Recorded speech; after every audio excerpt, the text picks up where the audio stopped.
Pop Art Productions in the middle of 1965 for about 4 months.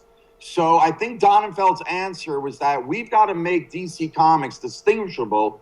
So he came up, I don't know what gave him the idea, really. I wish I had asked him when I knew him, because he lived in Westport, where I live. And he died, I don't know how many years ago, but I got to know him a little bit. The point is I wish I had asked him why the go-go checks. But again, go-go dancing was in, go-go boots, the black and white motif of the mid-'60s, Hard Day's Night, a lot of photography, Richard out, black and white. So somehow he came up with go-go checks across the top of the cover, and he worked with the DC production head Sal Harrison and Schnapp to actually produce the campaign and design the checks. And, Schnapp did all the house ads. In my exhibit, I get to blow up the go-go checks 12 feet long. Can you show us anything? Do you have anything right there just to make sure people see what you're talking about? Oh, man, I should have been better prepared. Wait, do I have... Well, let me ask you something about Schnapp. What was his relationship with Carmine Infantino? Did that go south? Because, well, he was working with that Gasper guy, right? Yeah.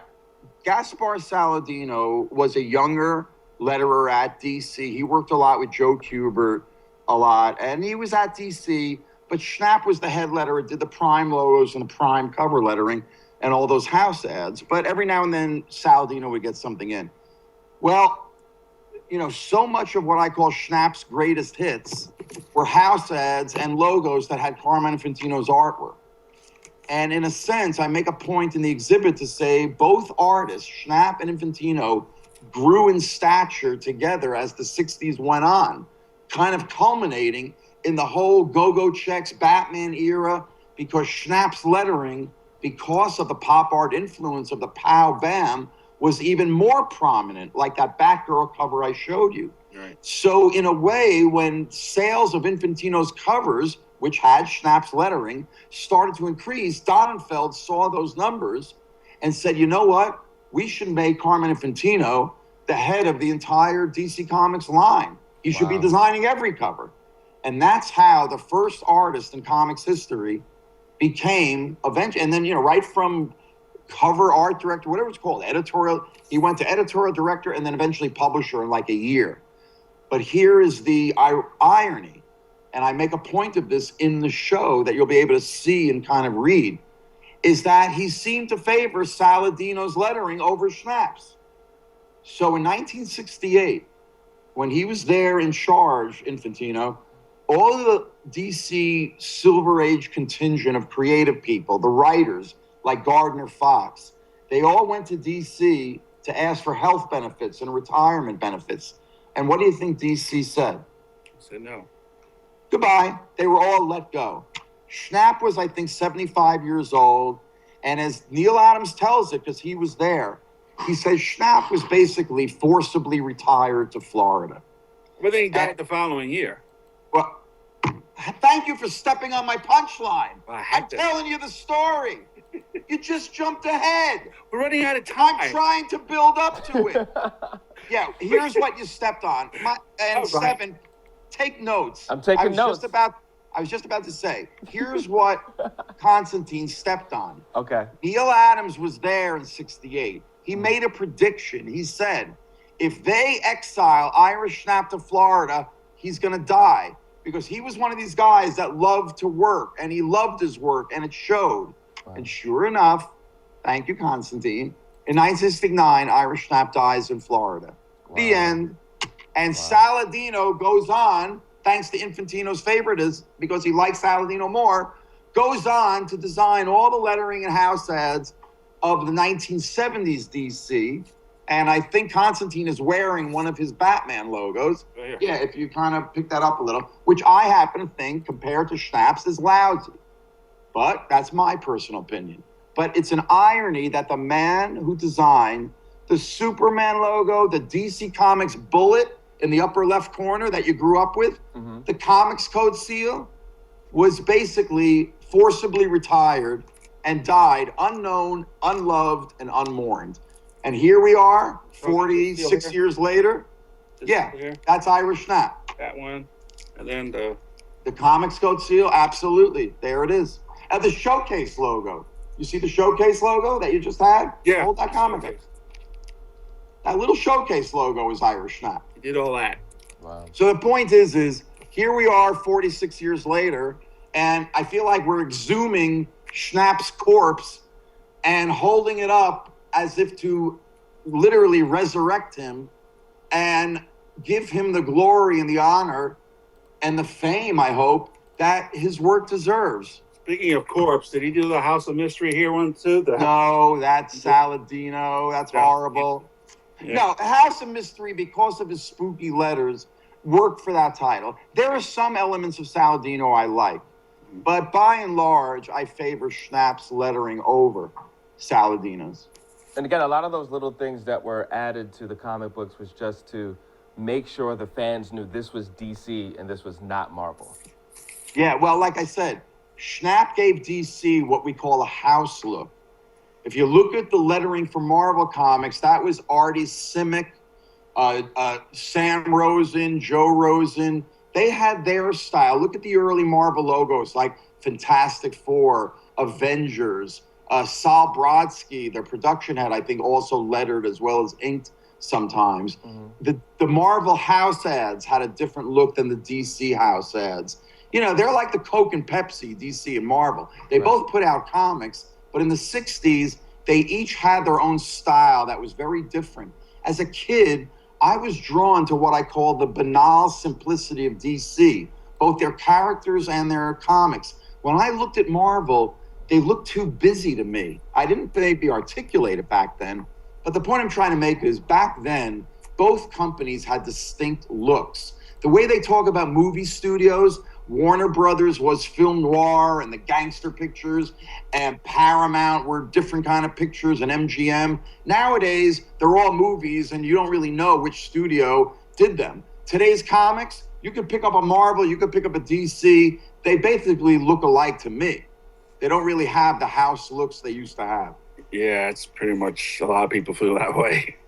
And if they return to that, if they just tomorrow said, you know what, we're going to start doing the house looks again, this is what we're going to do, this is going to be the style, would that make a difference? You think that would change the sales? Because right now, if you have, I don't know, 30,000 copies sold, or even 50,000, it's a huge success.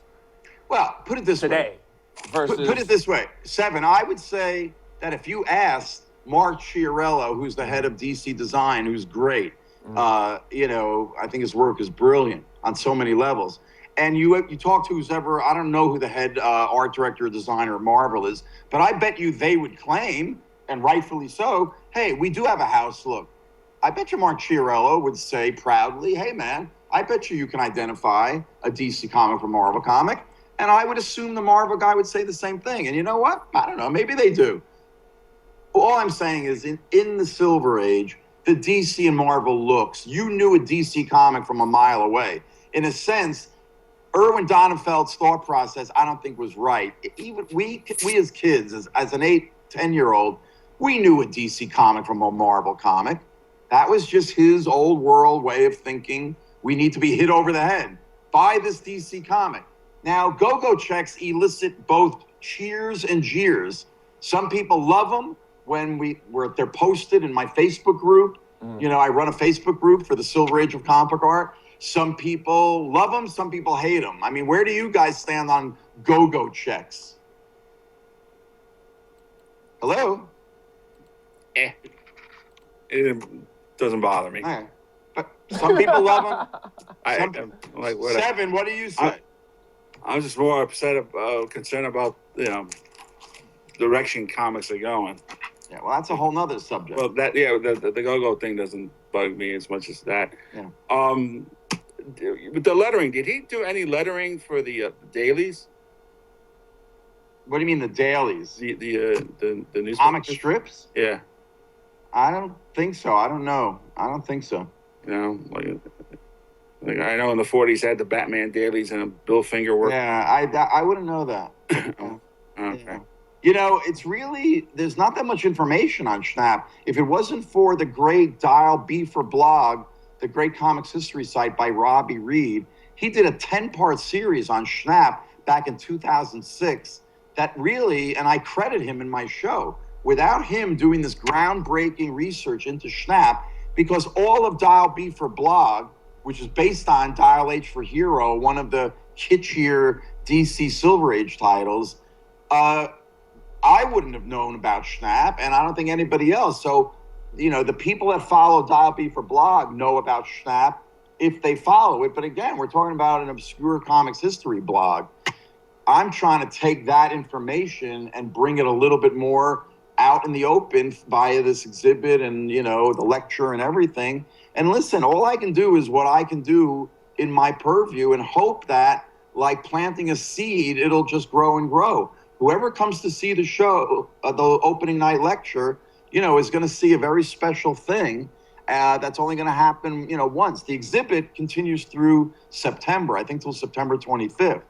But, I'm giving this opening night talk about Schnapp, kind of explaining the background to the logos, the full page ads, the half page ads, the Superman logo, the action, everything we talked about today, I'll be talking about and showing in my opening night lecture. You did a preview of the lecture at the Eastern Con, right? No, I gave a preview of the lecture in Ohio a month ago when I was at the Gem City Comic Con. Okay. And I gave a little mini preview at the East Coast Comic Convention, but Thursday night will really be the kind of debut of the exhibit and the lecture. And then I just got the okay for San Diego later in July to do the Schnapp lecture out there. So like the Johnny Appleseed, I'm going across the country spreading the love of Schnapp. You were in Guatemala, so. Yeah, I told the Guatemalans a week ago at their Expo Comic Con, a little bit about Schnapp. So I'm planting seeds around the world. Let's say some guy in Guatemala wants to see your exhibits. Are you going to have them on your website?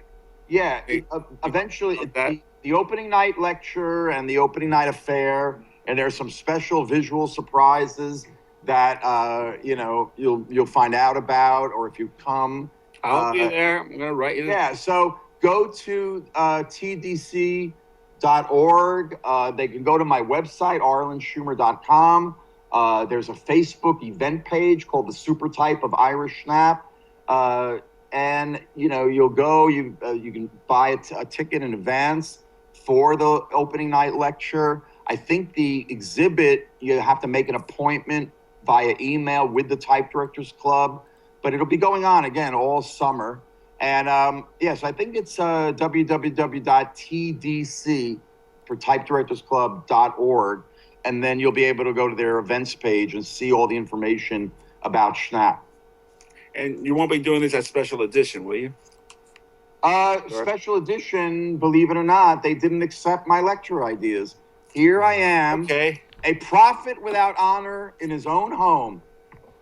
All right.